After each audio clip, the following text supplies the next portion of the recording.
We're still on the subject of the strategic intent of your business, which we defined as the vision which powers it and the mission which fuels it.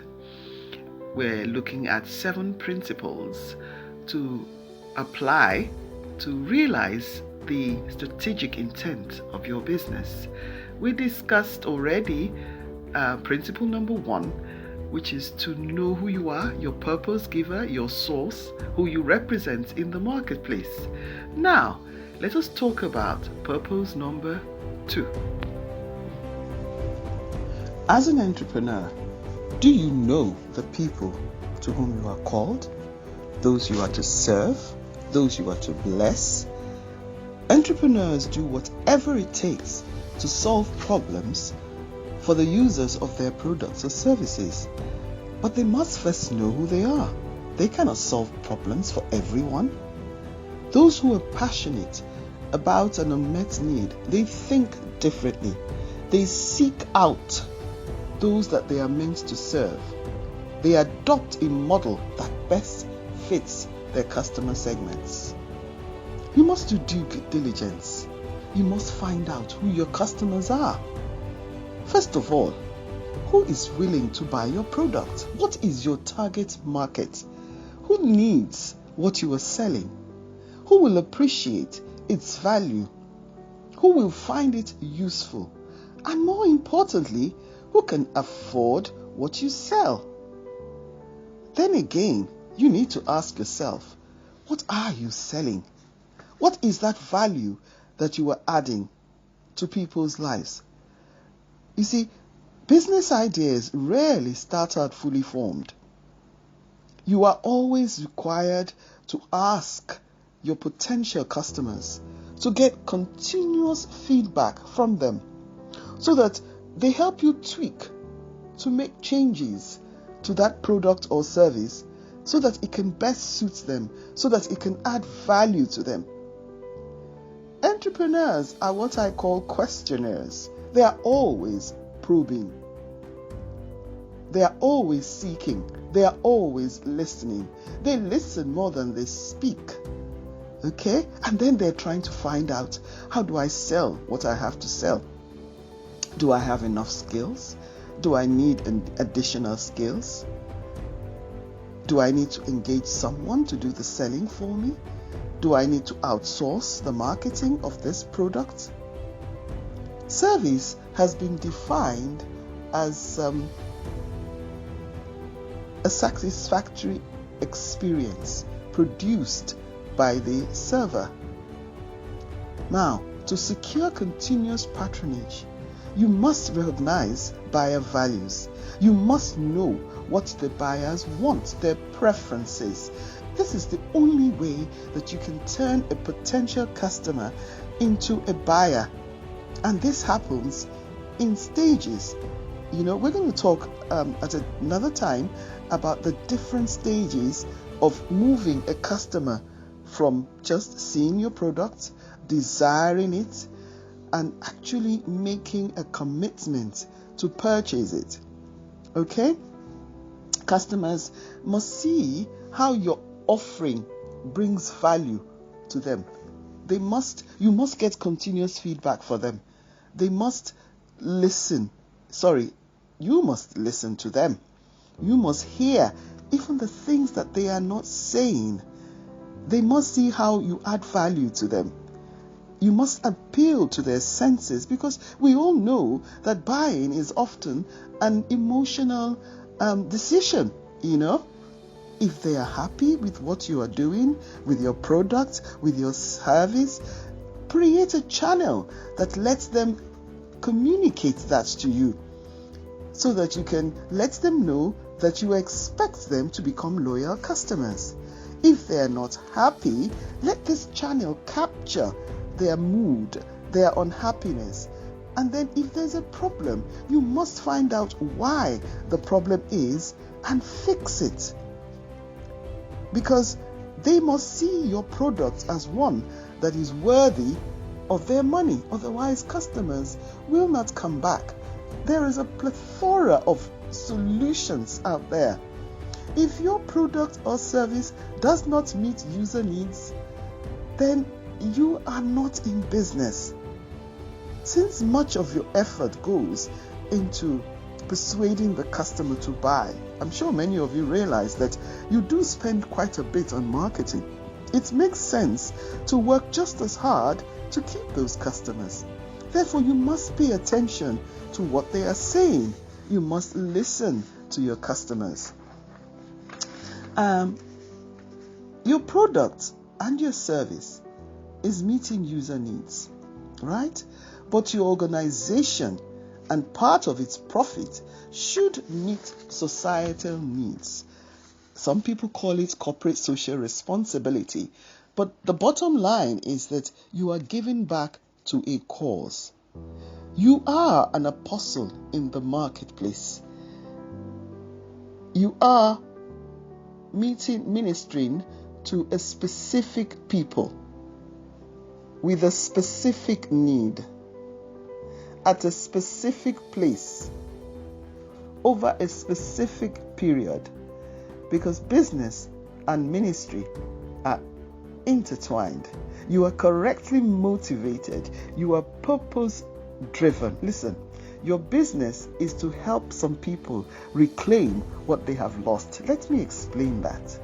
Some people have lost their jobs somewhere. They have lost income somewhere. They have lost a child somewhere. They have lost the opportunity to be educated somewhere along the line in their lives. Your business is going to draw them back into the stream of things, stream of life. It's going to draw them back upon the path to destiny. This is what it means to proclaim the day of vengeance of your God. Okay? Your business is to compensate those that God has promised succour to. These could be your workers. They could be your suppliers. They could be every stakeholder in your in the success of your business is being reclaimed. Your business, is such that you need also know the mandate so that you can make it personal. Your business is reducing pain. Your business is increasing the pleasure of its beneficiaries. Okay? It's a compensation to people.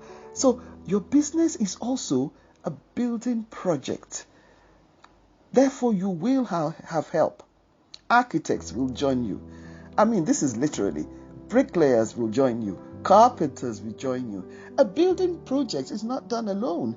Engineers and all manner of workers are waiting to join you. Those who are going to carry the baton willingly and join you to run the race with passion to win. Entrepreneurs are not alone.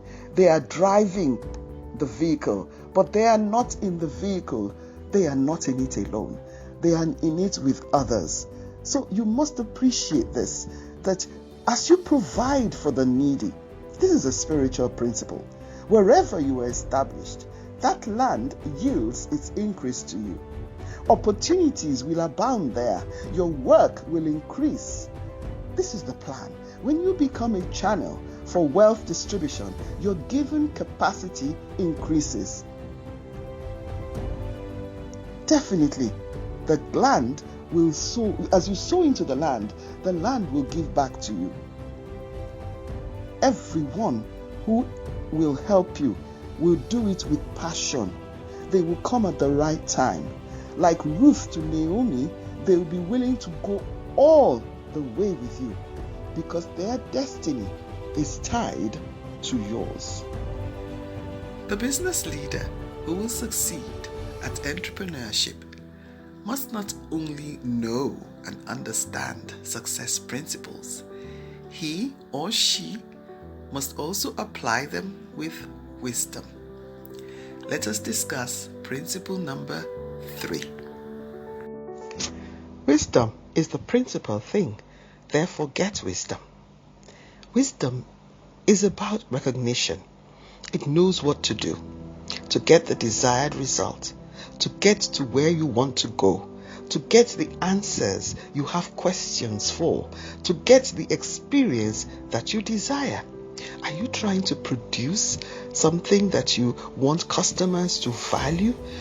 Then add wisdom to the production process. Wisdom knows the difference between the source and a channel. Wisdom, let's look at the parable of talents. When God gave the seed capital to these persons, he knew who had the ability.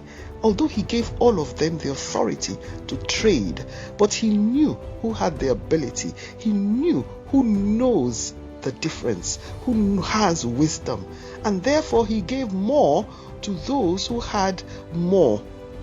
Do you understand what I'm trying to say? He gave more to those who would multiply, who would produce more. He showed that the venture capital model works.